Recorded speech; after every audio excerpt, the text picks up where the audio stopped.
잘 보내셨습니까? 네. 자, 지난 시간에는 부처님 전생 수메다 장자에 대한 걸 배웠었죠. 이 수메다 장자 이야기를 들으면서 우리는 수기라는 게 뭔지를 알았어요. 수기라는 것은 부처님께서 중생에게 미래에 부처될 것이다 라고 하는 언약 또는 뭐 미래 예언이라고 해도 좋을 텐데요. 그러니까 중생 입장에서는 부처님께 약속을 받아내는 거죠. 부처님께서 나에게 언젠가는 부처가 될 수 있다고 말씀하셨다. 그런데 이제 수메다 장자가 그렇게 부처님께 수기를 받았지만은 다음 생에 바로 부처가 되러 내려오지는 않습니다. 어떻게 생각하면 좀 저희 같은 중생들한테는 약간 희망이 된다 할까?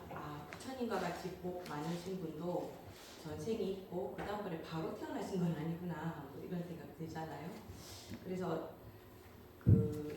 부처님이 완전히 이 사바세계에 내려오시기 직전에 부처님께서는 도솔천이라는 데 계시거든요. 제가 나눠드린 프린트 한번 보시면 처음에 요 교재에서 삼맥삼부따라는 용어가 나오더라고요. 그래서 우리는 또 불교를 배워가면서 불교도 배우지만 불교 용어도 배워야 돼요. 삼맥 들어가는 게 뭐 삼맥삼보리 이런 말 들어보셨고 그죠? 삼맥이란 말이 되게 많이 나오죠. 그러니까 여기 삼맥삼부따는 두 가지로 해석을 해놓은 것이 있습니다. 일반적으로 삼맥삼부따는 첫 번째는 바르게라고 하는 삼마하고 그리고 스스로라고 하는 사맘하고 그리고 깨달으신 분이라는 붓다가 합쳐져서 사실은 삼맥삼부따라고 하면 바르게 스스로 깨달으신 분이라는 뜻으로 해석을 합니다. 그런데 이 한자로 삼맥삼부따를 표현하면 말하자면 우리 보리 같은 경우에는 보디를 음차에서 보디라고 했잖아요. 그렇게 한문으로 하는 것도 있지만 그 말뜻 자체를 번역해서 한자로 바꾸는 경우가 있어요. 이걸 번역한 것이 정등각자거든요. 그러면 쌈마라는 말이 바르게 똑같죠, 그죠? 근데 이게 위에 스스로가 쌈멈이잖아요. 이렇게 안 보고 그냥 쌈으로 봐서 등 똑같다라는 뜻으로 받아들이기도 했어요. 그래서 평등하다, 똑같다, 뭐 이렇게 해서 바르게, 완전히, 두루, 평등하게 하나도 빼놓지 않고 붓다, 깨달으신 분 이렇게 해서 정등각자라고 하기도 합니다. 그래서 이 정등각자에 대한 해석은 한자로 번역하면서 이렇게 만들어졌다. 그러니까 이 앞에 쌈을 어떻게 번역할 것인가에 따라서 두 가지 뜻이 있다는 것을 오늘 배우셨습니다. 그래서 이제부터 쌈맥이라는 말이 나오면 쌈맥은 바르다는 뜻이구나 이렇게 생각하시면 됩니다. 그러니까 쌈맥 삼보리인가? 안욕따라 삼맥삼보리. 안욕따라 삼맥삼보리는 무등 정등각자. 무등 그러니까 같은 게 없다라는 뜻으로 해서 정등 이렇게 깨달은 분이 다시는 없다 이런 뜻으로 해서 이것보다 더 높은 깨달음은 없다 그래서 안욕따라 삼맥삼보리 무상 정등 정각. 제가 빨리 생각해서 죄송합니다.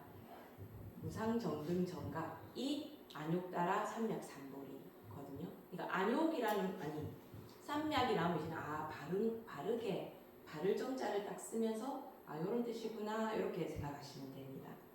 아무튼 이제 수메다 장자는 이제 다음 생에 정등각자가 되기로 삼맥삼부따가 된다고 수기를 받고 바로 태어난 것이 아니고 이 책에 보면 몇 번이나 다시 태어나는 장면이 있어요.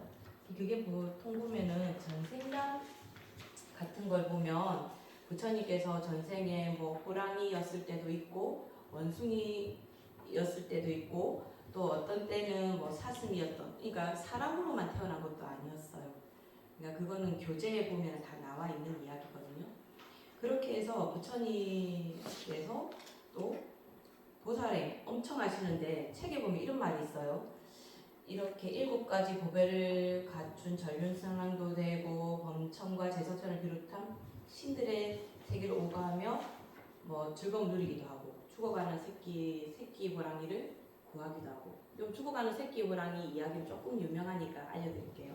어느 보살이 길을 가다가 절벽 밑에 굴에 그 호랑이가 막 애처롭게 우는 소리가 들리는 거예요. 그래서 이렇게 하고 봤더니 새끼 호랑이가 어미 없이 있는 거예요. 어미가 죽었던지 어디를 갔던지 없는 거예요.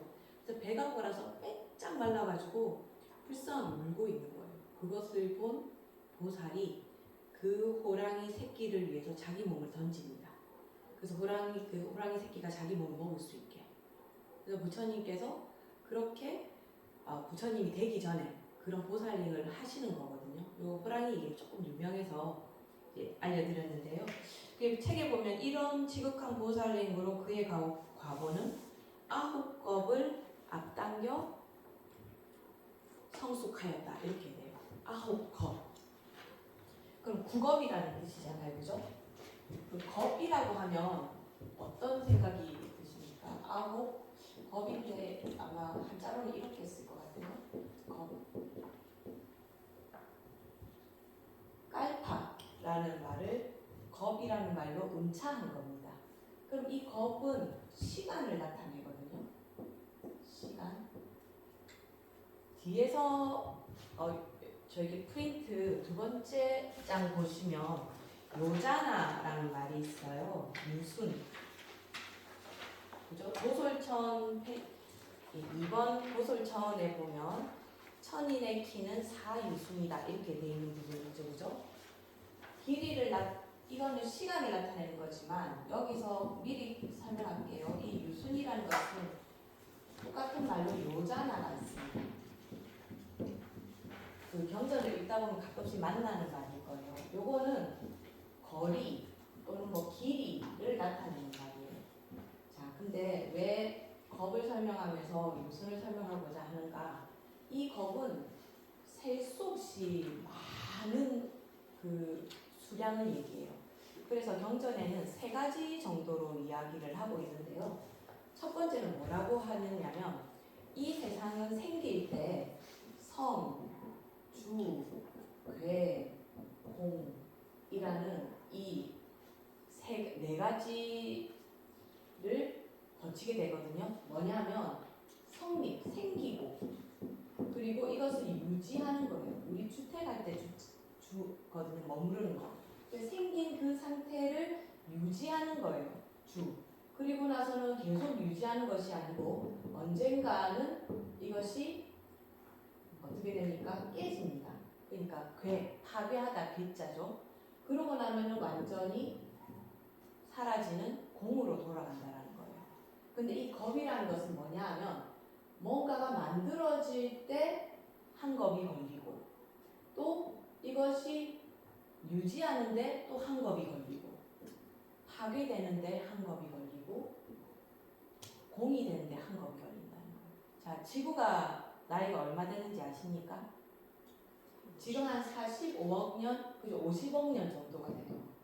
45억 어쩌고 저쩌고니까 알고 보면 45억이나 50억이나 억이라는 거 앞에서는 뭐 큰 의미가 아니에요, 그죠? 그럼 뭡니까? 생성되는데 우리 이걸로 보면 생성되는데 지금 유지가 되는 게 지금 50억인 거잖아요. 그럼 생성되려고 그러면 또 이거 얼마? 50억 플러스 알파만큼의 시간 아닙니까? 그럼 이 겁이라는 거를 도대체 적어도 50억은 넘는다는 소리죠. 그죠? 엄청나죠? 시간. 근데 부처님께서 9겁을 앞당겼다 했어요. 9겁이면 인간으로 치면 몇 번을 태어날 수 있을까요? 말도 못하게 태어나겠죠. 당군부터 우리까지 몇 세대일까요? 셀 수도 없지 않아요? 우리 할아버지 이걸 몇 번 해야 되는 거예요.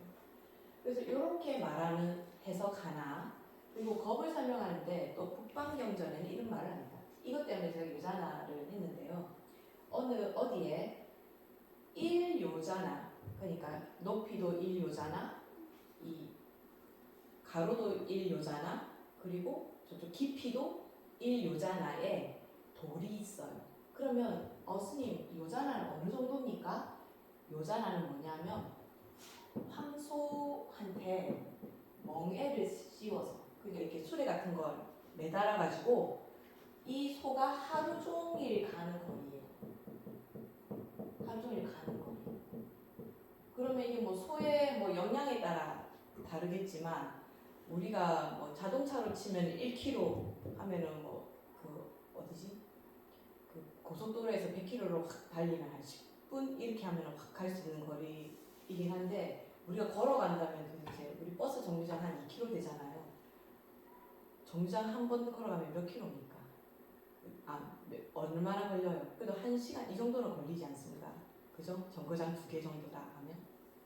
그러니까 그렇게 치면은 이 요자나의 거리는 굉장히 긴 거리인 거예요. 몇 킬로로 말씀드려야 되는데 제가 잊어버렸어요. 살짝. 혹시 제가 써놓지 않았죠? 이런 일이 있나? 외워서 왔으면 좋았을 텐데요. 그러니까 하루 동안 가는 거리니까 뭐 예를 들어서 한 50km다 이렇게 생각해 봅시다. 그러면 높이가 50km가 되는 돌인 거예요. 4km라 해도 엄청난 높이죠. 근데 이거를 100년에 한 번씩 천녀가 내려와요. 선녀가 내려와요. 그래서 이 옷자락으로 한번 샥 이렇게 해요. 그렇게 해가지고 이 돌이 없어지는 시간이 겁이랍니다. 하루에 한 번 내려오는 것도 아니고 100년에 한 번 내려와서 옷깃으로 한번 싹 스친대요. 그 말이 무슨 말이냐면, 우리 돌이 바람에도 깎이잖아요. 그것처럼 이 선녀의 날개 옷 이렇게 한번 스치는 그것만큼 그걸 계속해서 없어지는 시간이 일겁이라는 거예요. 그러니까 부처님의 구겁을 줄였다 했으니까 수기를 받고도 도대체 얼마나 태어나야 된다는 소리예요. 물론 약간 인도 사람들은 이 허풍이 좀 심하다 보니까 뭐 한 100년 되는 거를 구겁이라고 말했을 수도 있습니다. 그렇다 하더라도 부처님은 보살님으로 구겁을 줄인다라는, 다시 태어날 거. 그러니까 가끔씩 부처님께서 부처님이 계실 때까지 그 전에 전생이 몇 생이냐면 한 500생 정도를 얘기하고, 500번을 태어나고 죽고 태어나고 죽고 태어나고 죽고를 반복했다고 하거든요. 그러니까 우리는 뭐가 빨리 안 이루어진다고 해서 우리가 너무 조바심을 낼 필요가 없는 거예요. 그리고 부처님 예시에서 보면 보살행을 열심히 하다 보면 이게 우리가 이 부처님도 9겁을 줄이듯이 우리는 적어도 1겁은 줄일 수 있지 않을까? 그러다 보면 성불할 수 있지 않을까? 이런 약간 뭐랄까 희망 별로 안 되나요? 희망을 가져볼 수 있는 거죠. 근데 오늘은 이제 지금 방금 말씀드린 걸로 우리는 불교 용어를 몇 개를 알았습니다.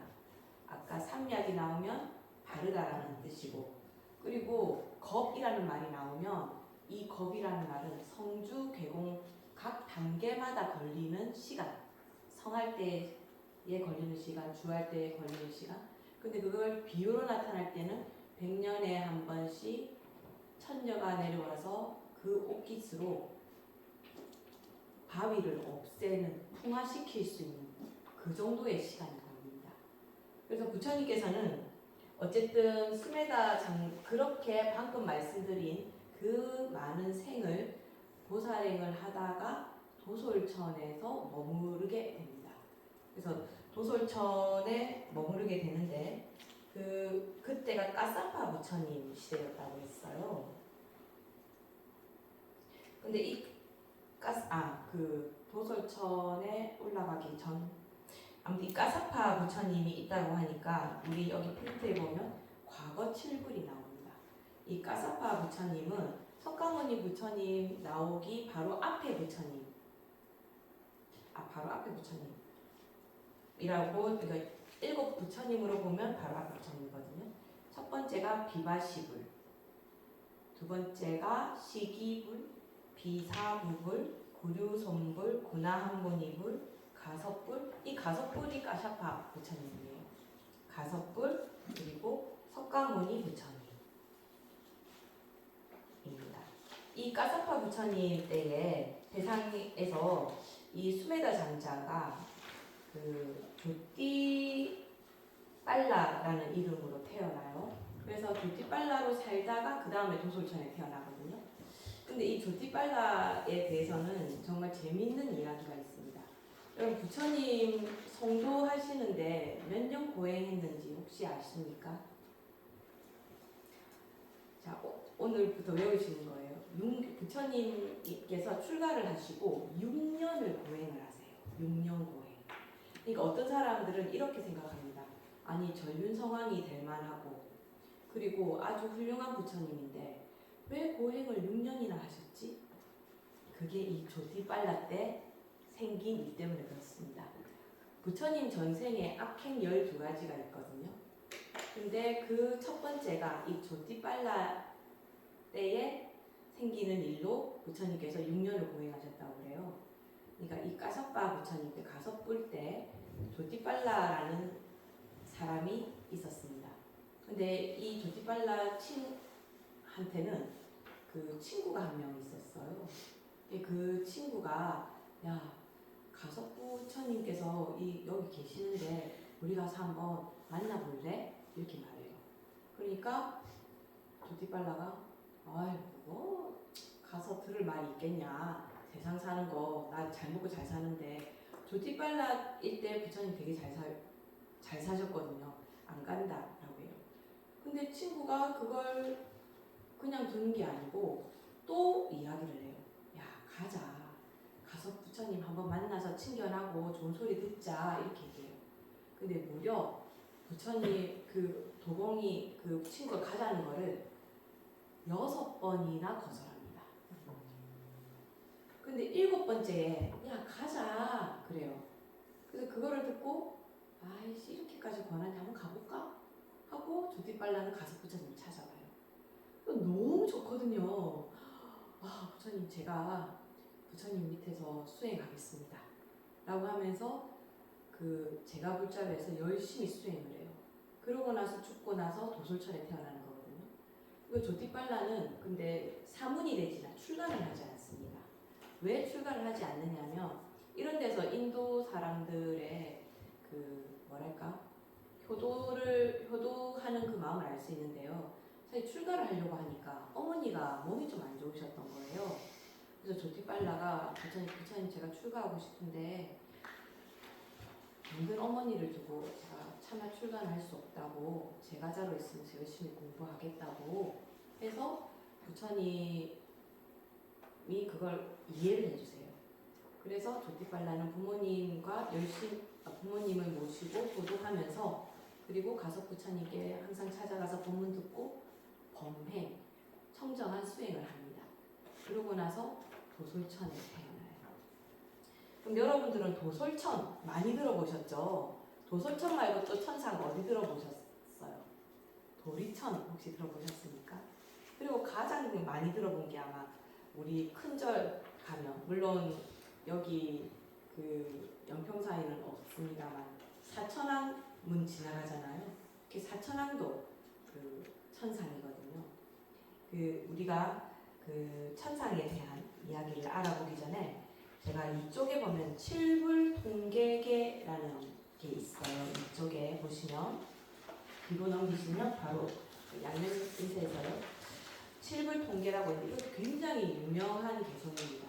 그러니까 그 뜻은 뭐냐면 7 부처님은 아까 과거 7불이니까 석가모니 불까지 그죠? 비바시불부터 석가모니 불까지 7 부처님께서 각각의 개성이 있거든요. 근데 그 7 부처님께서 다 공통적으로 하신 말씀이라는 거예요. 통틀어서 모두 이 계를 설하셨다. 그러니 한번 볼까요? 제약막작 중선공행 자정기의 시제불교라고 해서 뜻은 모든 악한 일들은 짓지 말고 여러 좋은 일들은 받들어 행하라. 스스로 그 마음을 맑히는 것이 모든 부처님의 가르침이다. 이렇게 합니다. 그러니까 이런 말 많이 들어보셨죠? 근데 왜 불교에서는 여기서 중선이라고 했잖아요. 중자는 무리 중자라고 해서 여러, 많은 두 개 다 뜻이 됩니다. 그러니까 되도록이면 악한 일은 하지 말고 좋은 일을 하라 이렇게 말한 거예요. 근데 혹시 여러분들은 그런 생각해 보신 적은 없습니까? 우리가 성불을 한다. 그리고 윤회를 하지 않는다. 이렇게 말하잖아요. 그런데 착한 일이라도 하면 내가 착한 일 한 건 이번 생에 못 받았어요. 그럼 나 다음 생에 와서 그거 계산 정산해야 되는 거 아닙니까? 아니 부처님은 우리 가르쳐 주실 때 윤회를 끊으라 해놓고 우리가 착한 일 한 거 받으러 다시 돌아오지 말라는 건가? 그런 생각을 안 해보셨어요? 보통 이제 그 참선하는 그 선법문을 듣는다거나 아니면 중론을 듣다 보면은 불교에서는 선도 악도 말하지 않는다라는 말이 나와요. 왜 그런 말이 나오냐 하면 아직 우리는 배우진 않았습니다만 들어보신 적이 있을 텐데 연기법 때문에 그렇습니다. 우리가 그 사성제라고 해서 고집멸도 이 네 가지 법하고 그리고 부처님께서는 연기서법을 말씀하셔서 이 두 가지로 부처님의 법을 다 통틀어서 말할 수 있다라고 하는 거거든요. 근데 이 연기법의 의미는 뭐냐면 이것이 있기에 저것이 있다 이런 뜻이에요. 그러면 도대체 스님 무슨 말을 하려고 이렇게 말을 뱅뱅 돌리십니까? 라고 하는데 제가 얼마 전이 아니고 몇 년 전에 있었던 그 신문에 났던 사건을 하나 말씀드려 볼게요. 한번 평가해 보세요. 그 제주도에 부산 사람이 놀러를 갑니다. 그래서 관광객이에요. 부산 사람. 제주도에 사는 사람 아닙니다. 식당에 밥을 먹으러 갔는데 한 할머니가 그 연세 많으신 분들 중에서 이렇게 걷는 것이 좀 불편하시면 이 보행을 돕는 약간 의자는 아니고 사각으로 생겨서 보행 그 도구가 있지 않습니까? 근데 그걸 짚고 이렇게 다니는 할머니셨어요. 그 할머니가 가게 앞에서 문을 열려고 하는데 그 문이 이렇게 밀리는 문이 아니고 당길 수만 있는 문이었던 모양이에요. 근데 이 보조 장치가 있는 상태에서 이걸 열려고 하니까 잘 열리지가 않는 거예요. 그래서 이 부산에서 온 관광객이 그걸 보고 할머니 문을 열어드려야 되겠다 생각해서 할머니 도와드릴게요 하고 달려가서 문을 이렇게 잡고 당깁니다. 근데 할머니가 느리다 보니까 미처 충분한 거리를 두지 못해서 뒤로 물러서다가 뒤로 넘어져서 뇌진탕으로 돌아가세요. 그래서 그 부산 관광객은 그 과실치사로 입건이 되게 됩니다. 자, 이거 너무 어려운 문제 아닙니까? 그 부산 사람은 여기서 말하는 선을 했으니까 악을 했습니까? 그죠? 근데 결과는요? 뭐 어떡하라는 말이지? 그죠? 또 우리는 주위에 보면 착한 일 많이 하는 사람들은 가난하고 잘 살지 못하는 것 같고 나쁜 일하고 남 사기치고 이런 사람은 나는 나중에 그 사람 과거를 다 볼 수는 없지만 당장에 보면 자기는 혼자서 잘 먹고 잘 사는 것 같단 말입니다. 그러면 여기서 칠불 통계로 선한 일을 하고 악은 짓지 말라 했는데 난 너무 억울하다. 아니 그 하나님 같으면 뭐 예를 들어서 하나님 같으면 하나님 다 사랑하신다느니 왜 우리한테 이러십니까? 라고 한번 하나님한테 우리 만들었다 하니까 한번 따져나 보겠는데 불교에서는 착한 일을 하고 살라 해놓고는 착한 일 해도 아무것도 안 돌아오는데 불교를 안 믿으면 되는 건가? 불교를 안 믿어서 당장 속이 시원할 것 같으면 불교 안 믿어도 되지만 그건 불교를 믿고 안 믿고랑 상관없는 없이 그냥 세상에 일어나는 일이잖아요. 그럼 이걸 불교에서는 어떻게 해석을 하는가? 그러니까 불교의 설명이 만병통치약이 되는 경우가 많습니다. 그럼 우리 이렇게 얘기하죠. 그 할머니, 그러니까 우리는 확인할 수는 없습니다만 이 할머니와 그 부산 사람은 서로 악의는 없지만 아주 깊은 인연은 아니지만 전생에 서로에게 어떤 영향을 주는 일이 있었을 거예요. 어떤 일이냐? 예를 들면 이런 것과 같습니다. 여러분들 소고기 드시잖아요. 그 소가 어떻게 도축되는지 아십니까? 옛날에는 직접 망나니래 백정이 죽였죠. 이거는 숭산 스님 말씀인데요. 예전에는 과보가 1대1로 일어날 수 있었다는 거예요. 예를 들면 뭐냐 하면 소도 이 사람이 나를 죽인다. 나도 내가 소를 죽인다. 서로 1대1의 업이 성립이 되는 겁니다. 그래서 소가 죽어서 누구한테 보복을 해야 될지 정확하게 안다는 거죠. 근데 전쟁통에 그게 가능한 게 요즘 총 쏘는 전쟁통인데 누가 쐈을지 알지도 못하는 총에 맞아서 죽죠. 또 소는 어떻습니까? 소가 고통을 덜 느끼게 하기 위해서 이렇게 레일을 따라 쭉 가면 총 같은 거를 여기다가 팍 쏜대요.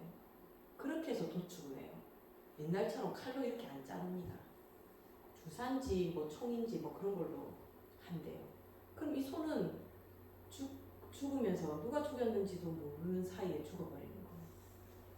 그러니까 옛날 순산 스님은 그렇다 보니까 인과관계가 정확하지 않다 보니까 총기 난사, 그 당시에 순산 스님 살아계실 때는 미국에 좀 총기 난사 사건이 많았거든요.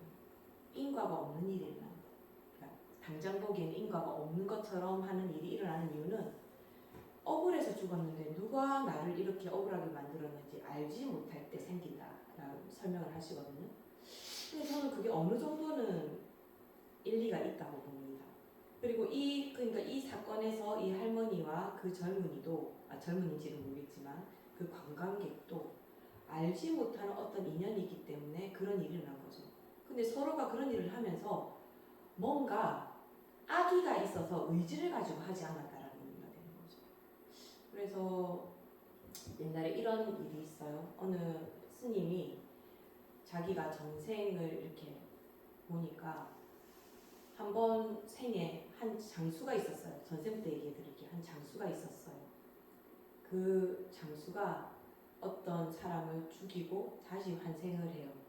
근데 스님이 돼서 보니까 자기가 누군가를 죽이고 나서 다시 환생을 한 거예요. 근데 죽이고 나서 어떻게 사람으로 환생할 수 있었냐면 그 죽이고 나서 자기가 너무 자기 잘못했다는 생각이 들어서 참회를 하고 불도에 기일을 해서 출가해서 스님이 돼요. 그래서 열심히 도를 잘 닦아요. 그래서 그 다음에 죽어서 다시 또 스님이 되는 거예요. 그러니까 내가 전생에 사람을 죽였으니 나도 그 사람이 나를 죽이러 오겠구나 생각을 해서 들판에 가서 서 있어요. 그러니까 어떤 사람이 와서 자기를 탁 죽여버려요. 그래서 이제 1대1의 그거는 끝났다 라고 생각을 하고 또 그 다음 생에 또 태어나서 또 스님이 됩니다. 스님이 됐는데 그 죽였던 사람 있잖아요. 첫 번째 생에 죽였던 사람 말고 두 번째에 우리 서로 끝났잖아요. 끝났는데 이 스님은 그냥 받아들였는데 생이 한번 바뀐 상태에서 이 생에서 그 사람은 또 살생을 한 거잖아요. 그러니까 그 사람을 찾아갑니다. 스님이 찾아가서 이제 내가 이 사람 당신이 와서 해줄 일이 있다고, 내가 가서 저작거리에 나가 있으면 누군가가 뭔가가 떨어져 어떤 사람이 나를 모르고 탁 쳐서 내가 죽을 텐데 죽고 나면 그 사람을 데리고 관가에 가서 이 사람이 죽인 게 아니라고 얘기 좀 해달라고 그래요. 실제로 스님께서 이제 저작거리에 가는데 어느 사람이 통나무를 이렇게 치고 가다가 그 통나무가 잘못해서 탁 미끄러졌는데 그 뒤에 스님이 서 있었던 거예요. 근데 그 스님이 그 나무를 팍 받고는 죽어버립니다. 그냥 그 자리에서. 근데 그 스님 부탁을 받은 사람이 있잖아요. 그 사람이 가서 이 사람이 죽인 게 아니고 통나무가 이렇게 돼서 이 스님이 죽은 거니까 이 사람 잘못이 아니다 이렇게 얘기를 해줘서 그 사람이 풀려납니다. 그러니까 스님은 세 번을 자기 삼생에 인과를 알고 가서 그 사람이 다시 죄를 짓지 않도록 그걸 다 해결을 해주신 거예요. 그러니까 이런 이야기를 보면 반드시 과거는 받게 돼 있거든요. 그렇지만 이 전생에 그런 것이 다 있기는 하죠. 그죠? 전생에 우리 받을 거 받는다는 겁니다. 그럼 지금 나쁜 짓을 해도 잘 사는 사람들은 어쩌면 전생에는 아주 뭔가 나라를 구했든지 좋은 일을 했을 수도 있죠. 우리는 그걸 알 수가 없는 거예요. 근데 그런 사람이 내 눈앞에 있다고 해서 내가 그걸 보고 아유 저 사람들도 나쁜 짓 해도 잘 사는데 뭐 나도 나쁜 짓 하자 이렇게 해버리면 안 되는 거죠. 그러면은 우리는 어떤 마음을 생각을 해야 되냐면 아 나는 선을 지으면서 살아가야 되는 사람인데 나를 나쁜 쪽으로 끌고 가려면 이 사바세계라는 말 자체가 말씀드렸던가요? 사바라는 말이 산스크리트어 사하에서 온 거거든요. 사하는 무슨 뜻이냐면 견디다라는 뜻이에요. 사하. 그래서 그래서 사바세계를 영어를 다 설명하려고 하다 보니까 너무 말이 길어져서 죄송합니다. 이걸 가민토라고 해요. 가민토. 사바세계를 한문으로 해석을 하면 가민토가 됩니다. 자, 보세요. 내가 감당하고 참아내. 그러니까 참는 것을 감당해내야 되는 그런 곳이다라는 말이에요. 사바세계가. 사하가 견디다라는 뜻이거든요. 그러니까 우리의 이 세상은 조금은 내가 뭔가를 견뎌내고 해야 되는 부분이 있는 거예요. 그래서 약간은 우리가 고통을 받을 때 이 고통을 내가 받아들이는 내 마음이 어떤가에 따라서 내 다음 생이 점점점 달라지고 있는 거죠. 그러니까 이 세상은 우리 고통이다 이런 말 많이 하잖아요. 그죠? 그 고통이라는 증거가 이 국토를 말하는 이름 자체가 사바세계인 거예요. 우리가 레몬 생각하면 어떻습니까? 우리가 레몬이 시다라는 걸 알면 금방 입에 침이 싹 고이면서 아 시다 이렇게 되잖아요. 이름이 갖고 있는 힘이 있거든요. 우리가 사바세계라고 할 때 그 사바세계는 이 세상 자체가 즐겁기만 한 것이 아니라는 거예요.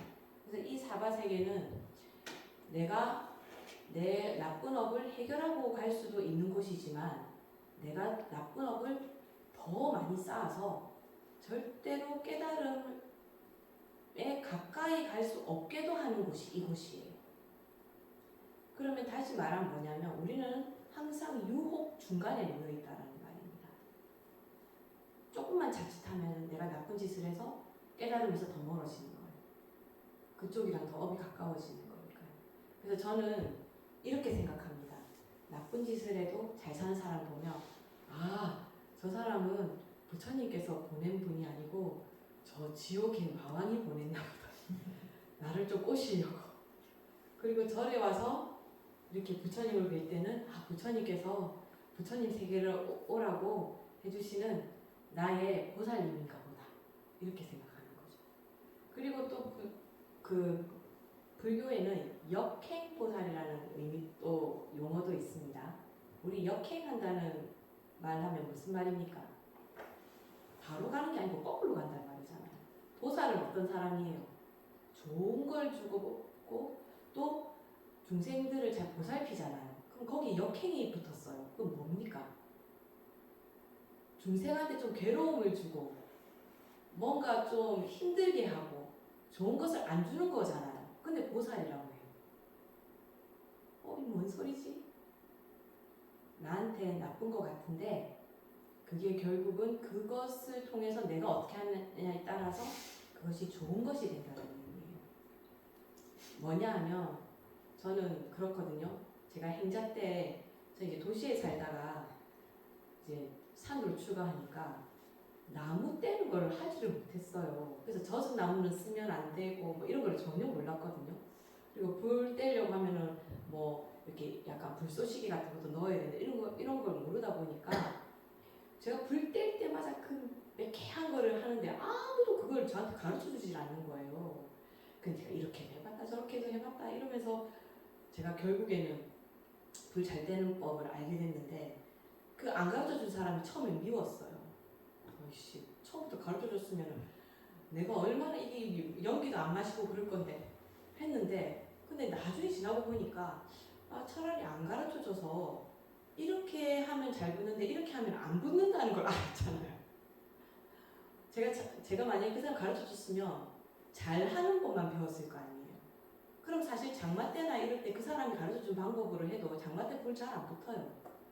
그럼 제가 이것도 해보고 저것도 해봤기 때문에 장마 때가 되면 아이고 지금은 습기가 많으니까 이때는 이렇게 해야 되겠다 이런 생각을 할 수 있게 되는 거죠.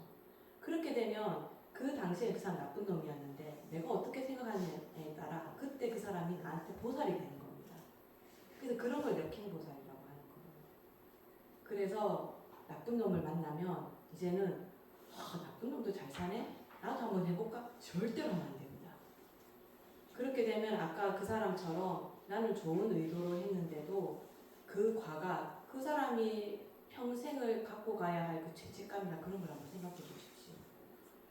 결과적으로는 그 가명이 아니고 그 할머니 쪽에서 할머니가 연세도 많이 드시고 했기 때문에 젊은 사람 앞길 막으면 안 된다고 이렇게 가족분들이 합의를 잘 해주셨대요. 결론적으로는 크게 겉으로는 잘못되지는 않았습니다.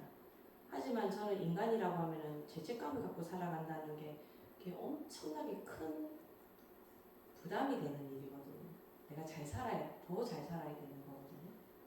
그래서 불교에서는 어쨌든 제가 너무 잔말이 많아졌네요. 불교에서는 사실은 착한 것도 없고 나쁜 것도 없다고 말하는 이유가 모두가 다 인연에서 왔기 때문에 뭔가를 딱 정해서 말하기 어렵기 때문입니다. 그런데 뭐가 착하고 나쁘고도 없고 착한 일도 해도 나쁜 일도 해도 윤회를 한다 하는데 왜 칠불통계에서는 좋은 일을 하라 했을까? 그 이유는 아까 제가 말씀드린 스님처럼 우리는 몰라요. 이 사람이 전생에 나랑 원수여서 이렇게 만났는지 나랑 너무 좋아서 이렇게 만났는지 우리가 하나하나 다 알 수 있으니까 거기에 따라서 우리가 이 사람한테 좀 모질게 대하고 이 사람한테는 좀 잘 대하고 이거 정확하게 판단할 수 있습니까? 우리 그냥 감정으로 하지 않아요? 저 사람한테는 엄청 나쁜 놈인데 나한테 매일 밥을 사줘. 그럼 우리 뭐라 합니까? 아이 그 사람 그렇게 나쁜 사람 아니다. 네가 몰라서 그렇다 이렇게 말하지 않습니까? 사실은 그 사람 다른 데 가서는 다른 사람도 주워 패고 있는데 나를 안 주워 패고 나한테는 항상 밥 사주는 사람이니까 남한테 주워 패는 거 난 몰라. 그러면 그 주워 패는 그 사람이 나한테는 착한 사람 아닙니까? 도대체 착하고 나쁘고를 어떻게 구분하지요? 그래서 불교에서는 착하고 나쁘고를 구분하지 말라고 하는 말이 그래서 착한 것도 없고 나쁜 것도 선도 없고 악도 없다는 말이 그래서 하는 말이거든요. 그래서 우리는 보통 선과 악에 대한 구분을 어떻게 하느냐면 나한테 잘해주면 좋은 사람, 나한테 잘못하면 죽일 놈, 나쁜 놈 이렇게 생각하는 거예요. 너무 객관적이지 않고 너무 주관적이지 않습니까? 그런데 또 왜 이렇게 좋은 일을 하라라고 선한 일을 하라라고 얘기하느냐면 이거는 정확하게 연기법이라고 할 수는 없지만 연기법의 한 종류라고 할 수 있는 인과법입니다. 제 말이 너무 어렵지는 않지요? 제가 되도록이면 한 개 한 개 다 설명하고 넘어가는 거 하다 보니 이렇습니다. 인과인데요. 원인이 있는 곳에 과가 있다는 거죠. 이건 뭐 콩 심은 데 콩 나고 팥 심은 데 팥 난다 똑같습니다. 그런 말입니다. 내가 한 대 때렸으면 난 한 대 맞을 준비를 하라 이 말이죠. 그 인과법에 대해서 그 불교에서 말할 때 선과라는 말을 많이 하는데요. 이 선자는 이 선자입니다. 착한 선자. 근데 착하다라는 뜻 외에도 좋다, 잘 이런 뜻도 있거든요. 선인선과 악인악과라고 하는데 이 인과는 이 인과입니다. 악과라고 할 때 이쪽에 있는 선은 사실은 선이라기보다는 락을 써야 된다고 합니다. 그러니까 선인 락과 악인 악과예요. 이게 무슨 말이냐면 내가 좋은 인을 심으면 뭐냐? 나를 즐겁게 할 과보가 온다라는 거예요. 근데 내가 나쁜 인을 심으면 나를 괴롭히는 나쁘게 하는 과가 온다라는 거예요. 그러니까 좋은 것도 없고 나쁜 것도 없다라고는 했지만 확률적으로 내가 남 욕하고 다니고 남 때리고 다니고 보통 사람들이 나쁜 짓이라고 하는 그 모든 나쁜 짓을 하고 다니면 나한테 좋은 일이 일어나기가 힘들다라는 겁니다. 그러니까 우리는 불교를 믿든 뭐 기독교를 믿든 상관없이 그리고 그 나무아미타불을 하게 되면 이렇게 말할 때 우리 그 나무아미타불 해서 연불하는 사람들이 제일 비난받는 것 중에 하나가 뭐냐면 그 정토불교에서는 나무아미타불만 하게 한다면 나쁜 놈이든 좋은 놈이든 전부 극락 간다고 하거든요. 극락. 이게 좀 억울하긴 한데 그거는 제가 나중에 기회가 있으면 말씀드리고요. 나무아미타불만 하면 극락을 간다고 하니까 어떤 사람이 생기냐면 그럼 난 나무아미타불 하면서 내가 하고 싶은 대로 나쁜 짓 많이 하고 살 거야. 그래도 어차피 뭐 나무아미타불 하면 극락 갈 건데 뭐 이렇게 생각한다라는 거죠. 그 말 좋습니다. 그렇게도 맞습니다.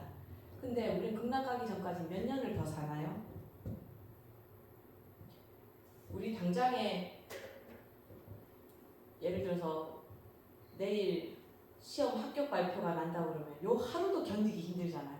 도대체 결과가 어떻게 될까 막 너무 궁금해서 우리 내일 결과도 너무 궁금하지 않습니까? 너무 궁금해서 요 하룻밤도 못 견딜 것 같잖아요. 근데 우리는 극락 갈 때까지 물론 이게 약속된 게 아니기 때문에 내일 내가 죽어서 극락을 갈 수도 있죠. 근데 우리가 통계적으로 일반적으로 봤을 때 사람 수명이 만약에 90세, 요즘 90세 정도라고 하면 최소한 10년, 20년을 더 살아야 되는 거 아닙니까? 그럼 10년, 20년 동안 내가 마음대로 살고 싶다고 해서 이거를 많이 해서 나를 괴롭히는 일을 당하고 살고 싶습니까? 밖에 나갈 때마다 사람들이 나를 보고 손가락질하고 또 내가 뭐만 하려고 그러면 안 도와주는 사람 하나도 없고 내가 말만 하면 좀 시끄럽다 조용히 해라 이런 소리나 듣고 극락 가는 게 좋아서 그 20년을 그렇게 살고 싶습니까? 아니잖아요.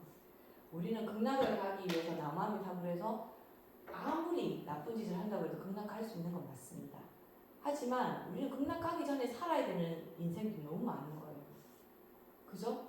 그럼 그 사이에는 어떤 법칙을 적용받느냐면 선인락과 악인락과를 받는 거예요. 그럼 우리는 이 극락 가기 전에 이 내 삶도 즐거우면 좋겠습니까? 괴로우면 좋겠습니까? 당연히 즐거우면 좋겠죠. 그래서 칠불통계에서 좋은 일을 하라고 하는 겁니다. 그래서 어차피 우리가 좋은 사람이다 나쁜 사람을 평가할 때 그게 주관적인 거긴 하지만 불교에서 중요한 것은 이 내 업을 만드는 것은 내 행동이 업을 만드는 것이 아니고 내 의지가 업을 만드는 겁니다. 그러니까 아까 우연히 그 사람이 할머니를 도와주려고 해서 했는데 결과적으로 사람이 죽게 됐지만 그 사람의 의지는 할머니 문 못 여는 걸 열어주고 싶다라는 좋은 의도였잖아요. 그래서 지금 이 사법체계, 현대의 사법체계에서 그 사람은 처벌받을 수 있을지는 몰라도 부처님께서 만약에 평가를 한다고 그러면 너는 좋은 의지를 가졌으니까 좋은 거다라고 말씀을 하시지 이 일어난 일은 네가 나쁜 의지로 이 일이 일어난 것이 아니고 전생에 인연 때문에 이런 일이 일어난 것 뿐이다 라고 말씀을 하실 겁니다. 절대로 나쁜 놈이라고 말 안 하는 거죠. 그렇게 되면, 이렇게 말씀드리면 스님 말씀을 듣고 보니까 저한테 그런 게 오는 게 좋은데요, 저놈이 그렇게 되는 건 싫은데요, 이럴 수도 있을 것 같아요. 부처님께서 나의 모든 잘못을 용서해 주시는 거는 다행이다 싶은데, 내가 생각하기에 나쁜 놈이 있는데 그 나쁜 놈이 부처님께 용서받는다고 하니까 너무 짜증나기도 한가요? 짜증이 나시는군요. 맞습니다. 짜증납니다. 그렇지만 그럴 때마다 우리는 중선, 많은 선을 지으라고 했잖아요. 우리는 굳이 나쁜 사람, 바깥으로 어떤 일을, 좋은 일을 하려고 노력할 필요가 없어요. 가만히 앉아서도 선은 많이 지을 수 있습니다. 어떤 거냐? 나쁜 놈이 생각이 났다. 그러면 이렇게 생각하는 거죠. 그래, 네가 하는 행동은 나쁘니까 그 결과를 네가 받을 거니까 어차피 내가 너에 대해서 나쁜 생각을 할 필요 없지. 나는 그렇게 해도 네가 잘 되길 바란다. 내가 아무리 그 사람 나쁘라고 저주를 해도, 아니 잘 되라고 해도 그 사람 나쁜 짓 했으면 나쁜 결과를 받습니다. 그건 달라지지 않아요.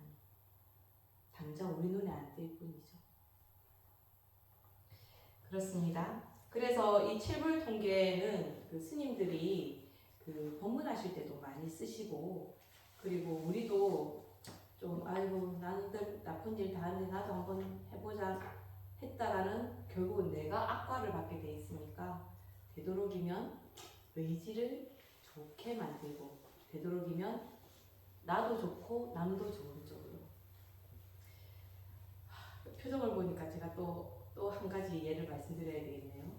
저희 신부님 아이 중에서 한 아이가 엄마한테 이런 말을 했다고 해요. 자기가 은행 시험을 쳤는데 떨어진 게 아무래도 얼굴이 안 예뻐서 떨어진 것 같다고 성형을 하고 싶다고 엄마한테 졸랐대요.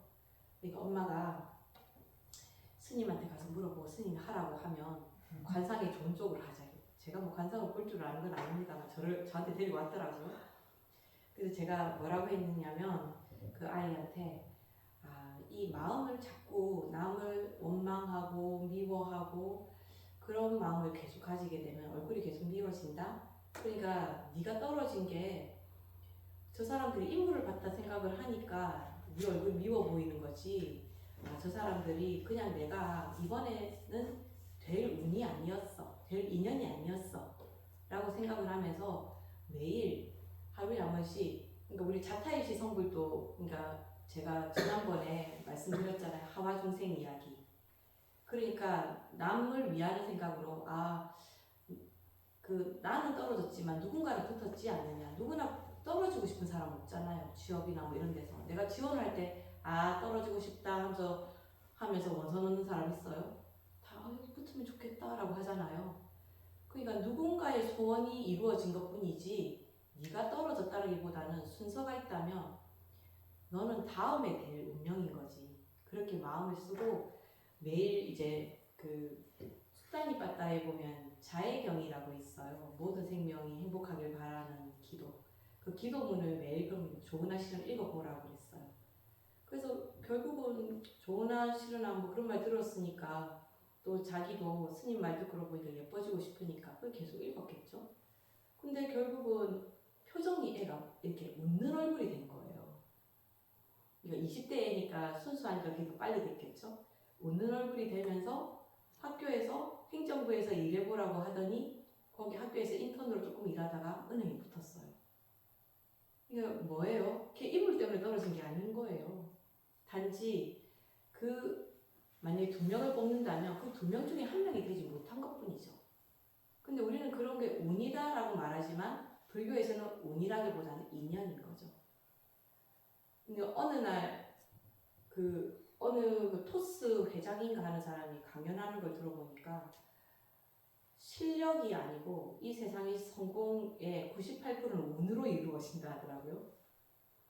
자기가 이 사업에 성공하지 못했을 때 자기와 성공했을 때 자기는 달라진 게 없대요. 자기 본질은 달라진 게 없대요. 실력도 그때 그대로고 내 인물도 그때 그대로고 내 주위에 있는 사람도 그대로래요. 근데 어느 날 갑자기 성공을 했을 때는 사람들이 자기를 굉장히 대단하게 보는데 똑같은 나가 성공하기 전에는 아무도 나를 대단하게 보지 않았다라는 거예요. 근데 그걸 그 사람 운이라고 말하더라고요. 근데 운일까요? 인연입니다. 인연. 그래서 부처님은 그 인연, 좋은 인연을 앞당기기 위해서 수메다 장자가 아까 처음 이야기로 돌아가면 태어나기를 반복할 때 어떤 일을 했다고 합니까? 보살해. 남을 위해서 내 몸까지 보시하고 새로 태어나든 사슴으로 태어나든 좋은 마음을 내려고 했고 그렇게 했기 때문에 국업을 앞당겨서 가석불 시대에 태어나서 조티빨라로 태어나서 부처님과 인연이 됐다가 도솔천에 태어나는 거죠. 자, 부처님께서 결코 쉽게 우리는 석가모니 부처님을 너무 쉽게 부처님 됐다 생각하는데 절대로 쉽지 않았다. 우리도 부처님 된다라는 걸 이런 이야기들 속에서 알 수 있는 거죠. 자, 도솔천이라고 하면 유격천 중에서 네 번째 하늘입니다. 이쪽 2번에 보시면 됩니다. 이 도솔천은 인간 세상에 400년이 하루래요. 와, 근데 수명이 4,000년이래. 그럼 이거 계산하면 400 곱하기 4,000 하면 100만입니까? 10만입니까? 100만이죠. 우리 인간 세계로 치면 도솔천 사람의 수명은 100만 년이라는 뜻이에요. 살기도 지겹겠죠. 여기서는 결혼 한 번 하면 안 될 것 같습니다. 한 번 결혼해서 몇백만 년을 어떻게 같이 살아요? 적어도 몇십만 년 어떻게 살아요? 그죠? 우리 30년만 살아도 지겨워 죽겠는데. 그 말은 제가 하는 말이 아니고요. 어느 분이 자기는 자기 부인이랑 30년을 살았는데 아직도 마누라 속을 모르겠대요. 그래서 그 보살님한테 물어봤어요. 보살님은 거사님 속을 알겠냐고 하니까 보살님도 거사님 속을 모르겠대요. 30년 살았는데. 근데 이 도솔천에 태어나면 도대체 30년도 아니고 30만 년 살게 생겼는데 어떡합니까? 그리고 키가 4유순이에요. 아까 그 1유순이 황소가 하루 종일 걸어가는 거리가 있잖아요. 그러면 도대체 키가 여기는 저처럼 키 작아서 서러운 사람 없겠네요. 그런데 우리는 여기서 유욕천이라는 말이 있습니다. 스님 욕천이요? 예, 일단 요거 설명하고 제가 할게요. 유욕천 그리고 또 그 읽다가 욕계 육천 해도 똑같은 말이고요. 욕계천 해도 똑같은 말이고 욕천, 유욕, 육천 이 말들이 전부 다 욕천을 6개의 욕계 천상을 얘기하는 말이에요. 그 6개의 욕계 천상 중에서 네 번째가 도솔천이거든요. 그래서 그 인간과 가장 가까운 하늘은 사천왕천, 그리고 두 번째가 도리천, 그리고 야마천, 도솔천, 화락천, 타화자재천 이렇게 6개입니다. 도리천 같은 경우에는 그 무량수경에도 나와요. 그러니까 극락에 사는 게 도대체 어떤 삶이지, 사람들은 어떻게 살까 이렇게 할 때 그 사람들의 그 사는 모습은 도리천과 같다 이렇게 말하고요. 그리고 그 아미타경에 보면 극락에서는 배고프다 이렇게 말하면 바로 앞에 보배바루가 나타나서 음식이 산의 진미가 펼쳐진대요. 근데 그거를 내가 막 철식 입에 넣어서 막 씹어서 먹는 것이 아니고 그냥 그 음식을 보고 먹는다 생각만 해도 벌써 그 맛을 다 느끼면서 배가 부르대요. 그래서 그렇게 되는 것이 마치 타화자재천과 같다 이런 말을 하거든요. 그러니까 욕천의 맨 마지막 타화자재천만 가도 약간은 극락과 비슷한 생활을 할 수 있게 된다는 겁니다. 그러면 스님이 타화자재천만 가도 되는 거 아니에요? 라고 말하겠죠, 그죠? 근데 여기 보면 뭐라고 되어 있습니까? 수명이 몇 년이라고요? 4,000년. 그럼 수명이 있다라는 건 뭡니까? 결국은 죽는다는 말이고, 죽으면 그 세계를 떠나야 되는 거죠. 결국은 다시 윤회한다는 겁니다. 그럼 이 욕천이라는 말이 뭔가? 스님, 욕 나오는 욕천입니까? 그 욕천이 아니고요. 이 개념도 불교에서는 굉장히 세계관에서 중요한 개념입니다. 불교에서는 3계를 말합니다. 3계. 자, 계가 나왔으니까요. 이거 한번 볼까요? 우리는 무슨 말할 때 세계라는 말을 많이 쓰죠. 그죠? 이 세는 무슨 뜻일까요? 3세의 세자입니다. 말하자면 과거, 현재, 미래예요. 미래의 이 개는 공간적인 걸 말하는 거예요. 경계죠, 경계. 그래서 이 개는 공간, 세는 시간. 그래서 시간과 공간이 존재하는 것이 세계인 거예요. 근데 그 중에서 이 개, 공간적 의미로 세 가지가 있는 거예요. 뭐가 있냐? 맨 처음 우리가 사는 곳이 욕계.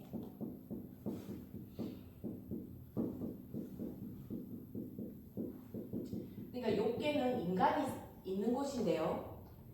이 욕계에는 우리는 이 인간밖에 못 보지만 사실은 아까 봤던 6개의 하늘도 있는 거예요. 그래서 욕계 육천이라고 하는 겁니다. 그리고 왜 욕계냐? 욕망이 있기 때문에 욕계예요. 욕망은 무슨 말입니까? 뭐뭐 하고 싶다 라는 거잖아요.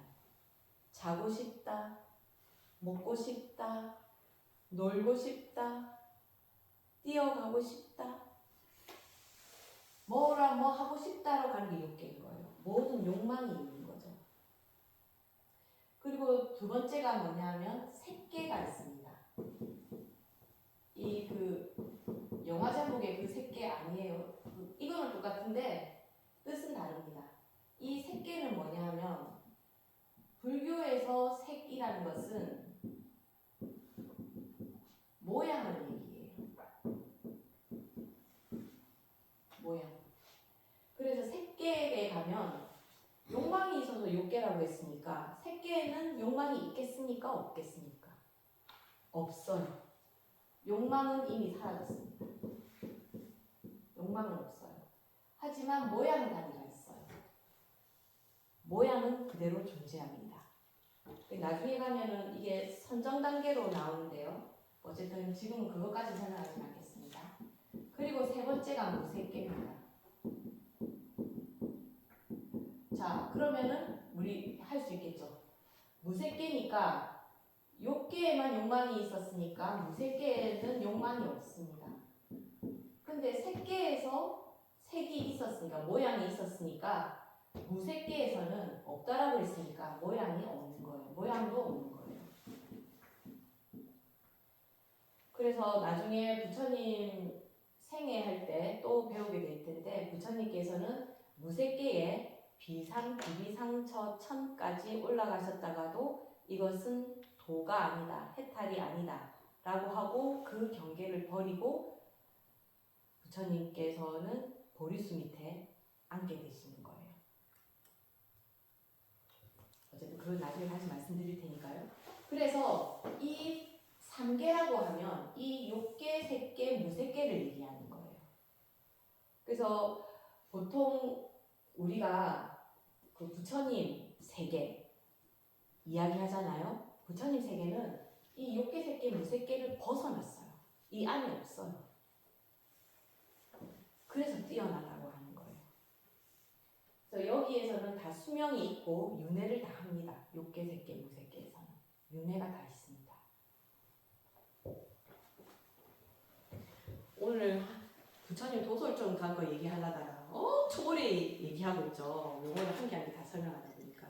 아무튼 조띠빨라는 죽어서 이제 도솔천에 태어나게 됩니다. 이제 도솔천에 태어나게 되는데 우리 삼쪽 한번 볼까요? 천인오쇠라고 제가 D번에 써놨죠. 이 천인오쇠가 뭐냐면 천상의 사람도 아까 수명이 있었죠. 그죠? 수명이 다 하고 나면 우리 일반적으로 사람은 죽을 때가 되면 어떻게 됩니까? 주름이 생기고 힘이 없어지고 뭐 이렇게 늙어가는 모습을 하다가 이제 뭐 그런 게 되잖아요. 근데 천상에서는 5가지 증상이 나타나는데 요건 거예요. 머리를 장식한 꽃이 시들고, 이 말은 뭐예요?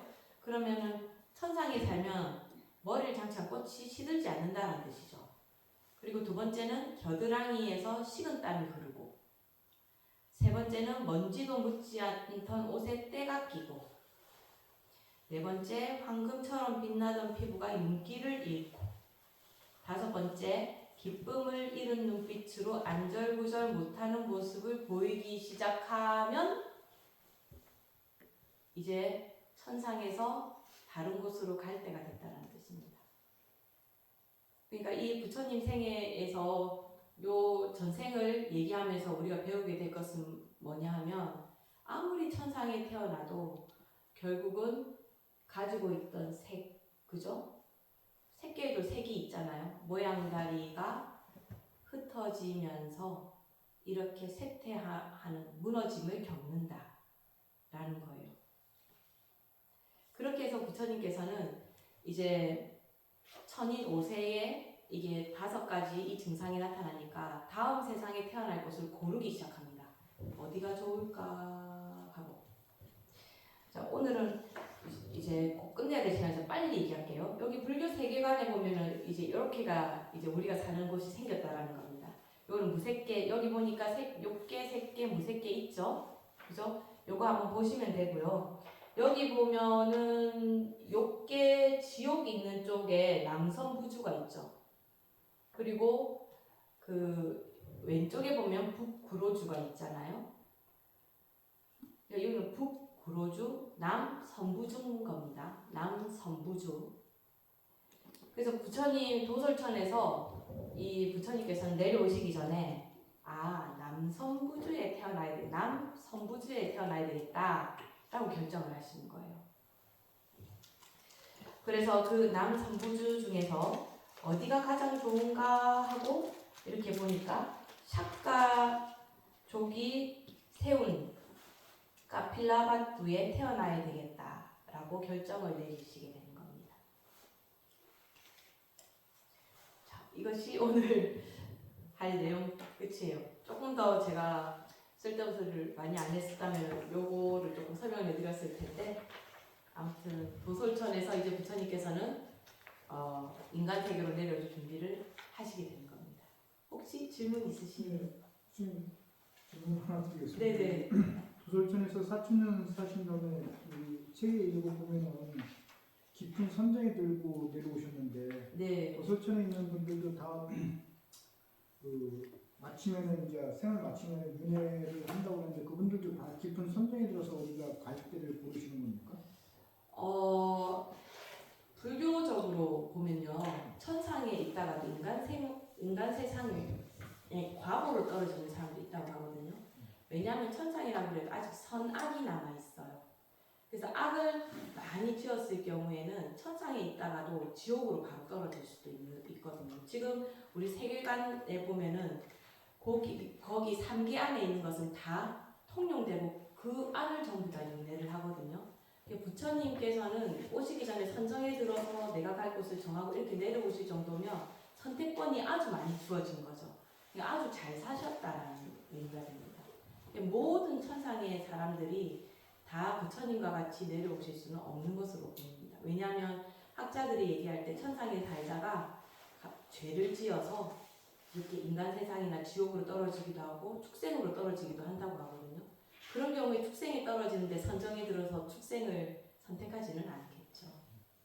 그래서 4,000년이라는 게 지금 현실 세계에서 이것저것 이거를 4,000년이라고 했다면 4,000년 동안 계속 유한한 게 아니고 그 중간에도 변할 수 있다는 거네요. 그렇습니다. 예, 4,000년이라고 돼 있지만 사실은 그 나라의 4,000년이기 때문에 인간색으로 말하면 100만 년이죠, 그죠? 아까 계산해 보니까. 예. 감사합니다. 질문해 주셔서 전 질문을 좀 좋아하는 편입니다. 그러니까 뭐 망설이지 말고 질문해 주십시오. 오늘은 이것으로 수업 마치고요. 좀 쉬셨다가 다음 시간 이어나가시기 바랍니다. 또 질문하실 거 있으면 다음 시간에 계속 질문해 주시면 됩니다. 감사합니다. 그 법을 소개해 주신 스님께 모두 일어나 합장하겠습니다.